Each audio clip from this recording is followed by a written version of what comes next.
오랜만에 말씀을 전하게 되었습니다. 오늘은 3월 첫째 주일입니다. 제가 중앙교회에 온 지 9년하고 11개월째 되는 주일이 바로 오늘입니다. 거의 만 10년 사역하면서 3월 첫째 주일에 설교를 하는 것이 오늘까지 합해서 세 번째입니다.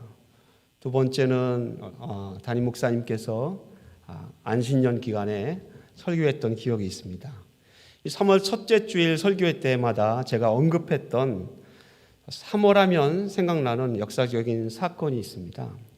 그리고 3월하면 떠올리는 이 한국 사람들만의 노래가 있지 않습니까? 제가 노래를 앞소절만 부르면 이렇습니다. 김인년 3월 1일 정오 퍼지자 민물 같은 대한독립 만세. 아마 연세가 좀 지극히 드신 분들은 아마 이 노래를 다 아시리라 생각이 됩니다.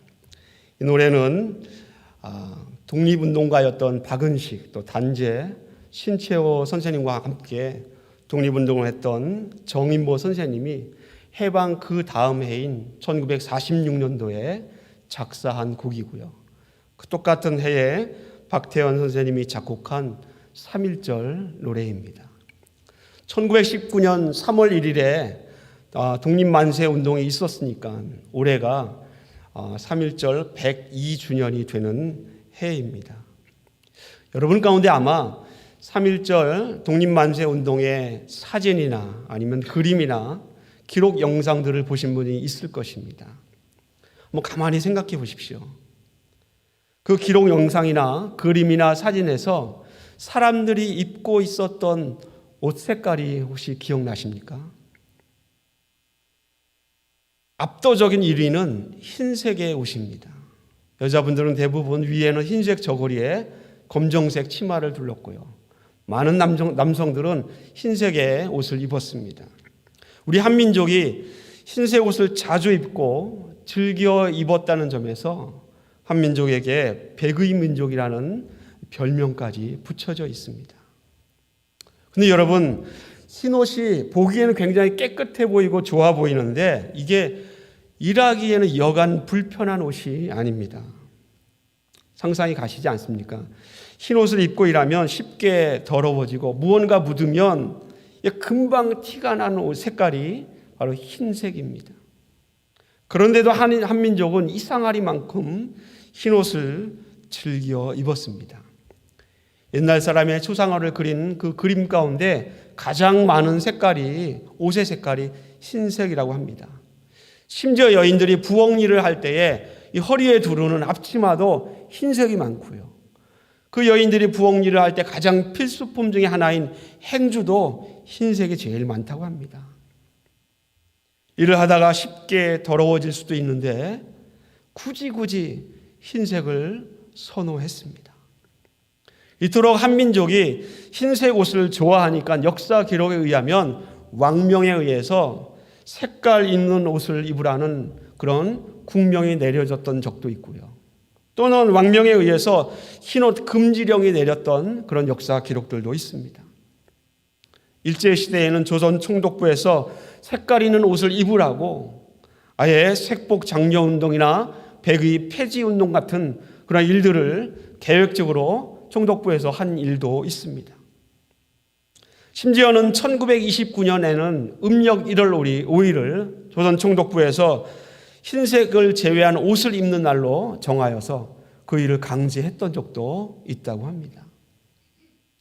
1933년부터는 흰옷을 입은 자에게는 먹물을 뿌리거나 흰옷을 입은 사람들은 시장 출입을 금하기도 하고요. 흰옷을 입은 자에게는 벌금을 부과하는 일도 총독부에서 했다라는 기록이 있습니다. 그럼에도 불구하고 흰옷을 입는 이 한민족의 관습은 쉽사리 바뀌지 않았습니다. 일제시대에 조선 사람들의 모습을 기사화했던 외국 기자의 한 기록에 의하면 조선의 시장을 묘사한 기사가 이렇게 있습니다. 조선의 시장은 마치 솜밭같이 희다라는 그런 기사가 있다고 합니다. 그만큼 한민족은 흰색 옷을 좋아했다라는 것입니다. 여러분, 왜 한민족이 그토록 흰색 옷을 고집했을까요? 염료가 부족해서나 염색 기술이 부족했기 때문일까요? 절대로 그렇지 않습니다. 여러분, 실제로는 흰색 자체가 흰색 염료로 물들이거나 표백 등의 가공 과정을 거쳐야 했기 때문에 절대로 염료가 부족하거나 염색 기술이 부족한 것은 아닙니다. 흰옷을 즐겨 입는다는 것은 오히려 일하기에는 엄청 불편하고 또 어려운 것이고 힘든 것입니다. 왜냐하면 흰옷을 입기 위해서는 엄청난 노력을 기울여야 하기 때문에 그렇습니다. 더러운 것이 묻지 않도록 행동에 주의가 필요하고요. 또 옷을 자주 세탁해야 하기 때문에 부지런함도 있어야 합니다.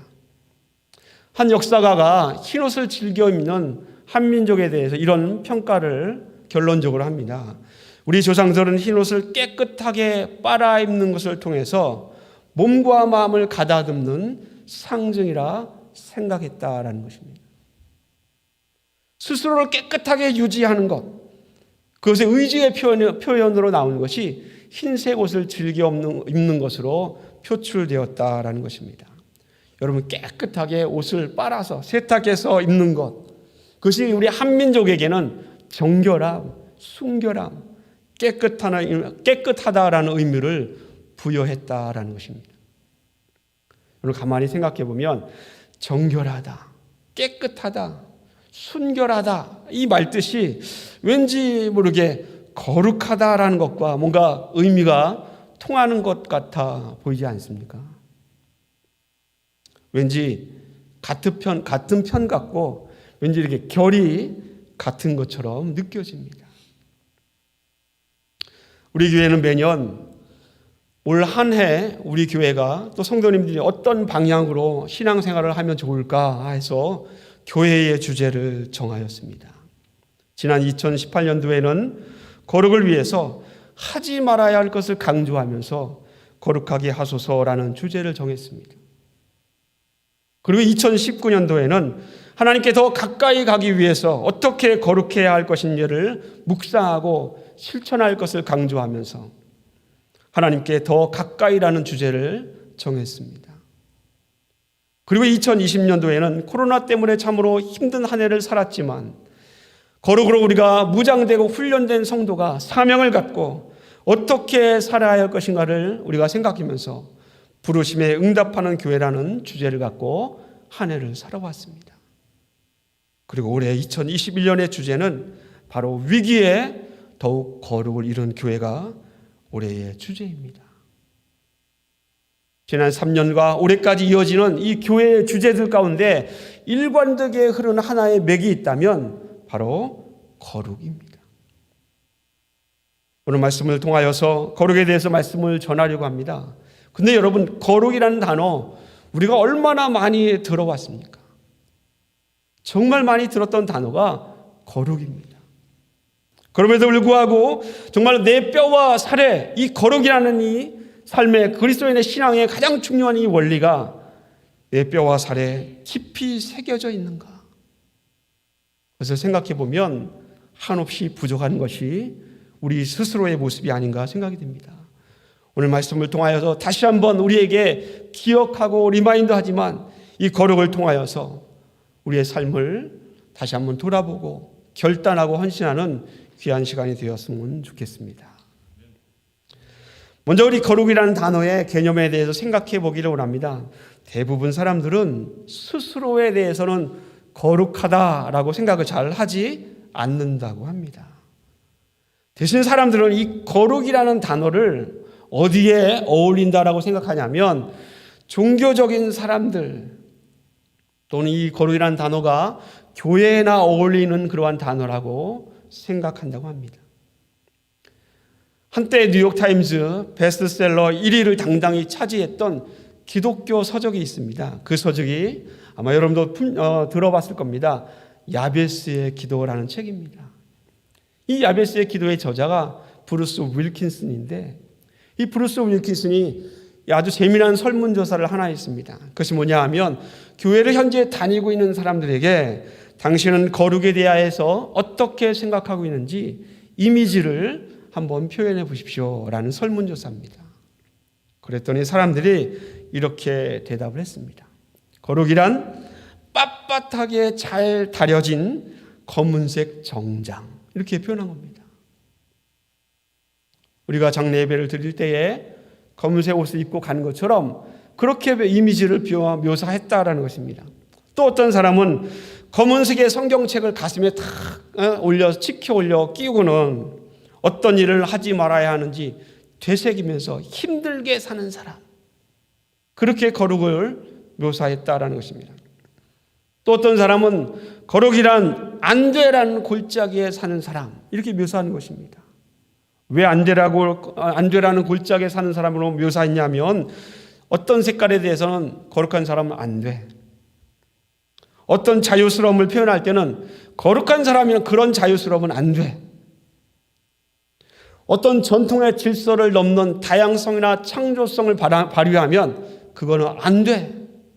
시끄러운 음악은 안 되라고 대답하기 때문에 안 되라는 골짜기에 사는 사람이 거룩에 대한 이미지라고 묘사하는 것입니다. 그 밖에는 냉정하고 재미없고 여유가 없고 종교적인 것으로 거룩을 묘사했다라고 합니다. 이 자리에 계신 분들, 또 온라인 예배를 드리고 있는 여러분들, 거룩에 대해서 어떻게 생각하십니까? 여러분이라면 거룩을 이미지로 묘사하라고 한다면 어떻게 쓰겠습니까? 어쩌면 이 브루스 윌킨슨의 설문조사와 비슷한 답변을 했는지도 하는지도 모르겠습니다. 이 거룩에 대한 사람들의 반응을 종합해서 결론을 내린다면 아주 이상한 사실 하나를 발견할 수 있습니다. 브루스 윌킨슨의 이 설문조사에서 하나 이상한 점이 있다면 그 누구도 어떤 사람도 거룩을 자기 자신과 관련해서 포함시켜서 이미지를 묘사하거나 생각하지 않았다라는 것입니다. 이런 것입니다. 거룩은 나와는 무관한 것이야. 어떻게 내가 거룩하게 살 수 있겠어? 그건 불가능한 것이야. 거룩하게 산다라는 것은 세상을 모르는 것이고 현실을 모르는 것이야. 그렇게 자기 자신을 거룩에서 제외시켜 버렸다라는 것입니다. 그러면 그리스도인은 하나님의 말씀이 중요하지 않습니까? 성경에서 하나님은 어떻게 말씀하고 있습니까? 하나님께서 말씀하시기를 거룩은 너희가 지키기 힘드니까 따르지 않아도 된다. 거룩을 지킨다는 것은 불가능한 것이니까 잊어버려라. 그렇게 말씀하십니까? 절대로 아니지 않습니까? 우리 올해의 주제 레위기 11장 45절 한번 보겠습니다. 나는 너희의 하나님이 되려고 너희를 애굽 땅에서 인도하여 낸 여호와라. 내가 거룩하니 너희도 거룩할지어다. 하나님께서는 레위기 11장 45절 말씀에 아주 분명하게 우리를 향하여 거룩하라라고 말씀하고 있습니다. 그럼에도 불구하고 거룩은 나와는 상관이 없고 나와는 무관하고 나에게는 적용이 되지 않기 때문에 거룩을 포기한다면 더 이상 하나님은 나의 하나님이 될 수 없습니다. 그리스도인이 거룩을 포기한다면 하나님은 나의 하나님이 아니다라는 것입니다. 소설과 영화에 있어서 영화가 나와서 세계적으로 유명한 나니아 연대기라는 그러한 영화가 있고 소설이 있습니다. 이 소설의 저자인 C.S. 루이스라는 기독교 이 저자가 거룩에 관해서 이런 글을 남겼습니다. 제가 한번 읽어드리겠습니다. 거룩이 재미였을 것이라고 생각하는 사람은 그것을 모르는 사람이다. 진짜 거룩을 만나보라. 그러면 그것에 저항할 수 없을 것이다. 세계 인구 중 10%가 거룩을 소유하고 있다면 이 해가 가기 전에 세상은 완전히 달라질 것이다 라고 말했습니다. 이 유명한 기독교 저자의 말을 아주 긍정적으로 내가 받아들인다면 거룩은 딱딱하거나 고정되거나 무표정하거나 억누르거나 억지로 자신을 뭔가 고결한 척 꾸미는 것이 절대로 아닙니다. 거룩을 경험하면, 일단 경험하면 저항할 수 없는 것이요, 거룩은 세상을 바꿀 수 있는 것이요, 행복한 것이요, 좋은 것입니다. 믿습니까? 오늘 본문 출애굽기 3장 5절에 아까 읽은 말씀에 보면 하나님이 이르시되 이리로 가까이 오지 말라, 내가 선 것은 거룩한 땅에 네 발에서 신을 벗으라 라고 말씀했습니다. 이 출애굽기 3장 5절 말씀은 구약 성경에서 거룩이라는 단어가 등장하는 두 번째 성경 구절입니다. 두 번째라고 하면 첫 번째 성경 구절이 궁금하지 않습니까? 첫 번째 성경 구절은 어디 있냐면 창세기 2장 3절의 말씀입니다. 그 말씀은 거룩을 이렇게 표현하고 있습니다. 하나님이 그 일곱째 날을 복되게 하사 거룩하게 하셨으니 이는 하나님이 그 창조하시며 만드시던 모든 일을 마치시고 그날에 안식하셨습니다. 하나님께서 세상을 창조하시고 일곱 번째 날을 거룩하게 하셨다라는 것입니다. 이때 사용되었던 거룩하다라는 말의 히브리어가 카데시라는 말인데, 구약 성경의 이 카데시는 깨끗하게 하다, 구별하다, 드리다라는 그러한 뜻으로 여러 본문에 사용되고 있습니다. 이 거룩하다라는 구약 성경에 사용되는 이 단어를 다 모아서 정의하면 거룩은 흠과 티가 없이 깨끗하게 다른 부정한 것과 완전하게 구별하여서 순결하신 하나님께 드리기에 합당한 것이 바로 거룩입니다. 창세기 2장 3절에서는 그 거룩한 날, 일곱 번째 날이 하나님께서 거룩하게 하셨다라고 우리에게 말씀하고 있습니다. 그리고 창세기를 넘어서 출애굽기에 등장하는 오늘 본문 3장 5절이 두 번째로 등장하는 거룩이라는 단어가 나오는 본문입니다. 근데 하나님께서 여기에서 거룩한 땅이라고 말하고 있습니다. 여러분, 이상하지 않습니까? 저만 이상하게 생각하는지 모르지만 하나님께서 땅에 대해서 거룩하다라고 말하고 있습니다. 땅이 어떻게 거룩해질 수 있단 말입니까? 땅이 어떻게 흠과 티가 없고 깨끗하고 부정한 것과 완벽하게 구별되어서 하나님께 드리기에 합당한 것이 땅이 될 수 있단 말입니까? 여러분, 사실 거룩이란 이 단어는, 거룩은요 하나님의 절대적인 속성입니다. 다시 말하면 하나님만의 캐릭터, 하나님만의 성품입니다. 엄밀하게 말하면 거룩이란 단어는 하나님만이 절대 거룩할 수 있다라는 것입니다. 그런데 그 거룩을 우리에게 요구하고 있습니다. 이게 어떻게 가능하단 말입니까? 근데 구약 성경에 거룩이라는 단어를 뜻하는 이 카데시라는 말이 피조물과 관계되어서 사용될 때에, 그때에 거룩이라는 단어가 등장합니다. 하나님 스스로에게도 거룩하다라는 말이 붙여져 있지만 특별히 하나님께서 거룩이라는 단어를 피조물과 같이 연결시켜서 사용하실 때 거룩한 무엇, 거룩한 무엇이라고 이렇게 표현하신다라는 것입니다. 몇 가지를 살펴보면 신명기 23장 14절 말씀입니다. 이런데 하나님 여호와께서 너를 구원하시고 적군을 내게 넘기시려고 내 진영 중에 행하심이라. 그러므로 내 진영을 거룩히 하라. 그리하면 내게서 불결한 것을 보시지 않으므로 너를 떠나지 아니하시리라. 아멘. 하나님께서 내 진영, 지금 이스라엘 백성들이 거주하고 살고 있는 그 땅을 거룩하게 하라라고 말씀하고 있습니다. 땅에 대해서 장소의 거룩을 하나님께서 우리에게 요구하고 있는 것입니다. 레위기 19장 24절 말씀은 넷째 해에는 그 모든 과실이 거룩하니 여호와께 드려 찬송할 것이며, 하나님께 드리는 제물에 대해서 거룩하다라고 피조물에 대해서 붙이고 있습니다. 또 레위기 21장 6절 말씀에는 그들의 하나님께 대하여 거룩하고 그들의 하나님의 이름을 욕되게 하지 말 것이며 그들은 여호와의 화제 곧 그들의 하나님의 음식을 드리는 자인즉 거룩할 것이라 라고 말씀하고 있습니다. 하나님의 사람들을 향하여서 거룩하다, 거룩하다라고 붙이고 있는 것입니다.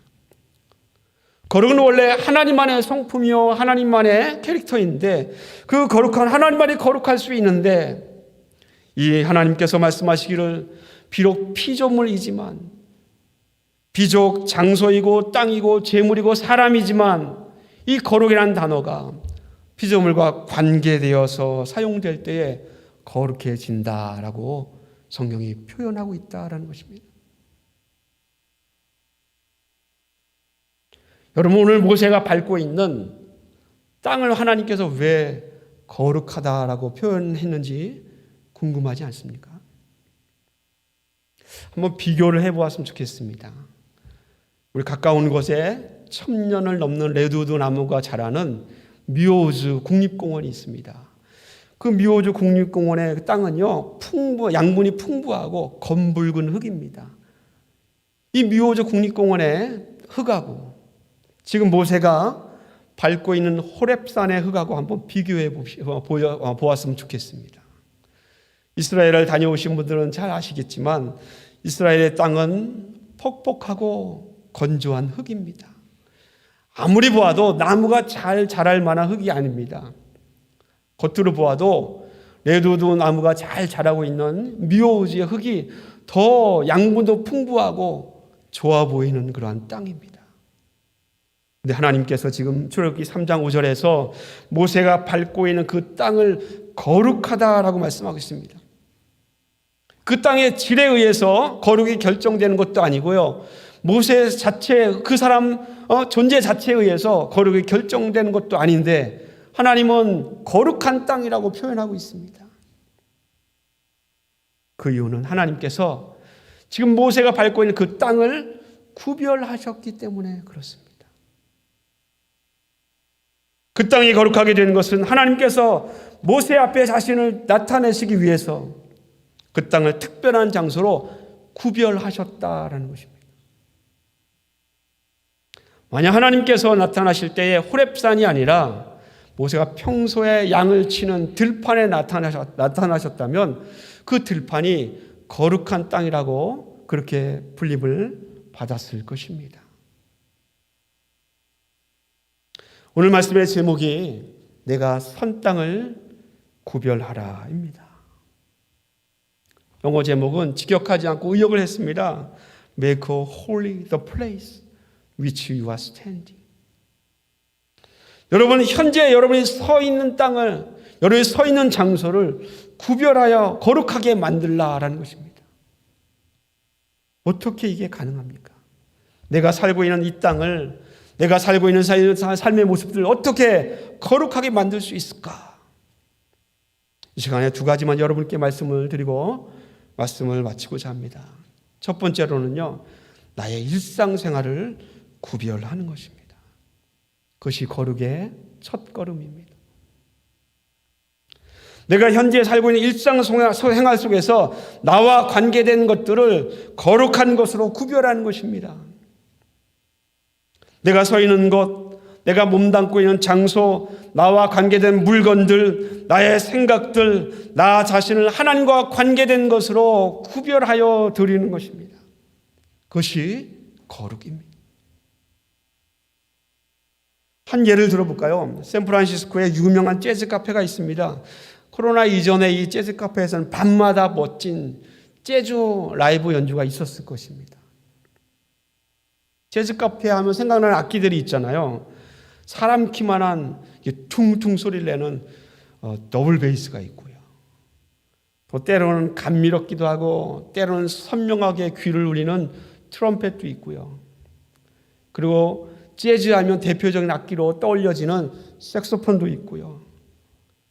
재즈의 그런 가벼운 찰랑거리는 음료 내는 그런 비트를 내는 드럼도 있고요. 아주 자유분방하고 도저히 흉내내기는 힘든 독특한 멜로디를 리듬을 연주하는 피아노가 있습니다. 이 모든 악기들이 재즈 카페 안에서 술과 또 담배 연기와 함께 재즈 음악을 만들어냅니다. 재즈 카페의 모습입니다. 그 재즈 카페에 사용됐던 피아노를 우리 교회 예배당에 갖다 두었다고 한번 생각해 보십시오. 어떤 분은 어떻게 재즈 카페에 피아노를 교회에 갖다 둘 수 있어 반대할 수도 있겠지만 그렇게 한번 상상을 해보겠습니다. 그러면 무엇이 달라집니까? 연주되는 음악이 달라집니다. 더 이상 담배 연기와 술이 가득한 곳에서 연주되는 피아노가 이제는 아닙니다. 그렇지 않습니까? 그 피아노는 이제 찬양을 반주하거나 찬송을 연주하는 피아노가 됩니다. 재즈 카페의 피아노는 세상 음악을 연주하는 재즈 피아노이지만 예배당의 피아노는 이건 찬양을 연주하는 피아노가 됩니다. 이것이 바로 구별하는 것입니다. 따로 떼어놓고 다르게 사용하는 것입니다. 구별된 피아노는 세속 악기가 아니라 하나님을 찬양하는 악기, 거룩한 악기, 구별된 악기이기 때문에 그렇습니다. 사람도 똑같습니다. 여러분, 구별하는 것 어렵게 생각하지 마십시오. 구별하는 것 결코 어렵지 않습니다. 실제로 여러분들이 실생활에서 많이 하고 있습니다. 여러분, 개인의 여러한 사생활과 일정이나 계획들을 적는 다이어리, 노트가 있지 않습니까? 그 노트는 일반적인 노트와는 다르게 구별된 나의 노트입니다. 우편 배달부가 여러분에게 집에 많은 그러한 메일들을 편지를 배달합니다. 그 중에서 물값이나 전기세 같은 이 빌 고지서는 따로 구별해서 보관해야 됩니다. 그렇지 않으면 날짜가 늦어져서 추가 요금을 내거나 아니면 물이나 전기가 끊어질 수도 있기 때문에 빌 고지서는 아주 중요하게 구별해서 보관해야 하지 않습니까? 우리 일상생활에서 의외로 구별하는 것들이 많습니다. 나만의 것, 특별하게 사용하는 것들이 있다는 것입니다. 하나님과 관계에 대해서 그것을 구별한다면 이것이 바로 거룩입니다. 우리 필모아에 계시는 또 우리 일전도회 권사님들께 질문을 하고 싶어요. 옛날 같으면 이 앞자리에 앉아 계시기 때문에 제가 앞을 보고 말씀을 하면 될 텐데 지금은 다 TV 앞이나 또는 컴퓨터나 전화기 앞에 계시기 때문에 저 뒤에는 카메라를 보고 질문을 해야 될 것 같습니다. 우리 권사님들이 주무시는 침대를 구별하여 하나님께 드립니다. 그럼 뭐가 달라집니까? 그 침대가 예전에는 나 혼자 잤던 그런 침대였지만 하나님께 이 침대를 구별하여 드리면 하나님과 함께 눕고 자는 침대가 되는 것입니다. 내가 아침, 점심, 저녁 식사할 때 사용하는 식탁과 의자, 그것을 하나님께 구별하면 그 식탁과 의자는 내가 밥 먹는 시간에 하나님과 함께 식탁의 교제를 나누는 식탁과 의자가 된다는 것입니다. 여러분, 말씀을 읽을 때에 또는 기도할 때 사용했던 그 장소를 하나님께 구별하여 드리라고 성경이 말씀하고 있지 않습니까? 어떤 특별한 것들 하나님께 구별하여 드리면 그 장소나 그곳이 하나님과 함께 거하는 장소가 된다라는 것입니다. 이것이 거룩한 것입니다. 거룩하는 첫 번째 방법은 구별하여 하나님께 드리는 것입니다. 여러분 자신을 드릴 수 있고 내가 사용하는 장소를 드릴 수 있고 내 물건을 드릴 수도 있고 내가 생각하는 생각들을 드릴 수 있는 것, 그것이 바로 구별하는 것, 거룩의 첫 걸음입니다. 마지막 두 번째로 거룩을 위한 두 번째 방법은 구별한다라는 것은 또 다른 의미가 있는데 재결합한다라는 그런 의미도 포함하고 있습니다. 피아노가 세상 노래를 연주하지 않고 찬양을 연주하는 것은 이제는 찬양과 결합하는 것 아닙니까? 거룩을 위해서 구별되는 것뿐만 아니라 구별하는 것과 구별한 후에는 무언가 새롭게 결합해야 한다라는 것입니다. 오래된 것이나 거룩하지 않은 것으로부터 구별되었으면 그 후에는 새로운 것, 거룩한 방식과 그것을 따르거나 결합해야 한다라는 것입니다. 그래서 바울은 디모데에게 이렇게 권했던 것 같습니다. 디모데후서 2장 22절에 보니까 디모데야, 너는 청년의 정욕을 피하고 주를 깨끗한 마음으로 부르는 자들과 함께 의와 믿음과 화평을 따르라. 디모데에게 이렇게 권면하는 것입니다. 시편 기자도 시편 119편 9절 말씀에 청년이 무엇으로 그의 행실을 깨끗게 하리이까? 주의 말씀을 지킬 따름이니이다. 정욕을 피하고 우리의 삶을 행실을 깨끗하게 하면 그 다음에는 무언가 새로운 것과 결합하기 위해서 의를 따르고 믿음을 따르고 화평을 따르라는 것입니다. 시편 기자는 주의 말씀을 따라야 한다라고 말씀하고 있습니다. 구별되었으면 하나님의 것들과 합할 수 있어야 한다라는 것입니다. 그것이 바로 거룩의 두 번째 방법입니다. 거룩하기 위해서 내가 나 스스로를 내 모든 것들을 구별한 후에 가만히 있는다고 이루어지는 끝나는 것이 아니라 그 다음에는 이 거룩함을 유지하기 위해서 무엇을 할 것인가? 하나님의 거룩한 것들과 하나님과 관계된 것들과 결합하는 것, 그것이 거룩의 두 번째 걸음입니다. 오늘 말씀의 결론을 내립니다. 하나님께서 우리를 부르셨습니다. 여러분들을 부르셨습니다. 그리고는 부르신 우리에게 거룩하라고 명하십니다. 그리고 거룩을 명하신 다음에는 우리에게 거룩의 사명을 띠는 우리를 세상에 보내십니다.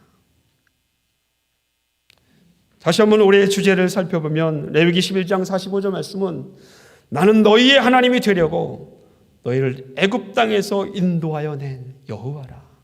애굽 땅에서 이스라엘 백성을 부르셨다라는 것입니다. 그 다음에 어떻게 말씀하고 있습니까? 내가 거룩하니 너희도 거룩할지어다. 우리에게 거룩을 명령하십니다. 그리고 명령하시는데 거기서 끝난 것이 아닙니다. 이스라엘 백성을 부르시고 그들에게 거룩을 명하신 후에는 거룩한 백성을 된 이스라엘 백성들을 우상과 죄악이 가득한 가나안 땅으로 보내셨습니다. 마태복음 10장에 보면 예수님이 12제자를 부르십니다. 그리고는 마태복음 10장 6절 말씀에 그들에게 비둘기같이 순결하라라고 명령하십니다. 그리고는 그 제자들에게 거룩함을 요청하신 다음에는 핍박과 고난이 있는 세상의 제자를 보내셨습니다. 때로는 외면이 있고 조롱이 있는 이 땅에 보내셨다라는 것입니다. 마태복음 10장의 기록에 의하면 형제관계가 깨지고 부모와 자식 간의 관계가 깨지고 살인과 죽음이 난무한 이 땅에 이 세상에 그 제자들을 보내셨다라고 말씀하고 있습니다. 오늘 본문 말씀 출애굽기 3장 4절과 5절에서도 하나님께서 떨기나무 가운데서 모세야 모세야 하고 모세를 부르셨습니다. 그리고는 하나님께 거룩하신 하나님을 모세가 만나게 됩니다. 진짜 거룩을 경험하니까 그 진짜 거룩을 경험한 모세에게 거룩을 명하시고 그 다음에 어떻게 하셨습니까? 이스라엘 백성들을 구원할 사명을 주신 다음에 우상과 불신앙이 가득 찬 애굽 땅으로 모세를 보내지 않았습니까? 똑같습니다. 이 말씀과 같이 똑같이 우리에게도 정해집니다. 하나님께서 저와 여러분들을 죄로부터 부르셨습니다. 그리고는 우리에게 거룩하라고 명령하시고요. 똑같이 우리를 거룩과는 전혀 반대가 되는 이 세상으로 우리를 보내신다라는 것입니다. 이 사명을 우리가 어떻게 감당할 수 있습니까? 이 사명을 감당하는 방법은 바로 거룩입니다. 사랑하는 성도 여러분, 세상 사람과 똑같이 물건을 사용하고 세상 사람과 똑같이 행동하고 그들과 똑같이 직장에 나가 일하고 똑같이 일상생활을 합니다. 그러나 하나님의 성도, 하나님의 백성들은 그들이 사용하는 물건과 행동과 일터와 모든 일상생활을 하나님 앞에 거룩하게 드린 자들입니다. 내 물건을 하나님 앞에 드리면 그 물건이 하나님의 것이 됩니다. 여러분의 행동을 거룩하게 하나님께 드리면 그 움직임, 그 행동이 하나님의 움직임이 됩니다. 세상 것들만 생각했던 나의 생각을 하나님께 구별하면 거룩한 생각으로 바뀝니다. 평범했던 나의 삶을, 나의 일상을 구별하여 하나님께 드리면 그의 인생은 하나님과 함께하는 거룩한 삶이 될 것임을 여러분 믿으시기를 예수님의 이름으로 간절히 축원을 드립니다. 오늘 이 말씀을 듣고 여러분이 몸담고 있는 여러분의 땅을, 여러분의 삶을 거룩하게 구별하여 하나님께 드리시기를 예수님의 이름으로 간절히 축원을 드립니다. 기도하겠습니다. 거룩하신 하나님, 오늘 이 시간에 우리를 불러주셔서 예배의 자리에 앉게 하시고 주의 말씀을 들을 수 있도록 인도해 주셔서 감사합니다. 사랑이 풍성하신 하나님, 주님께서 오래 참으시고 우리를 사랑하셨음에도 불구하고 여전히 죄의 굴레를 벗어 던지지 못하는 우리의 허물과 죄악을 긍휼히 여겨 주시옵소서. 용서하여 주시옵소서. 깨끗게 하여 주시옵소서. 하나님께서 거룩하시니 너희도 거룩하라고 말씀하신 이 명령을 죽기까지 지켜내기를 간절히 원합니다. 나의 삶을 구별하여 드리게 하여 주시옵소서. 나의 물건과 행동들, 나의 일터와 직장과 일상생활들, 내 생각과 삶을 구별하여 하나님께 드리기를 간절히 소원하오니 하나님 받아 주옵소서. 아버지 하나님, 시간에 병마와 싸우느라 힘들고 어려운 성도도 있습니다. 환난과 핍박과 고난이 있어도 그럼에도 불구하고 우리가 몸담고 있는 이 땅을, 우리의 일상의 삶을 구별하여 하나님께 드리기를 간절히 원하오니 주님 받아 주시옵소서.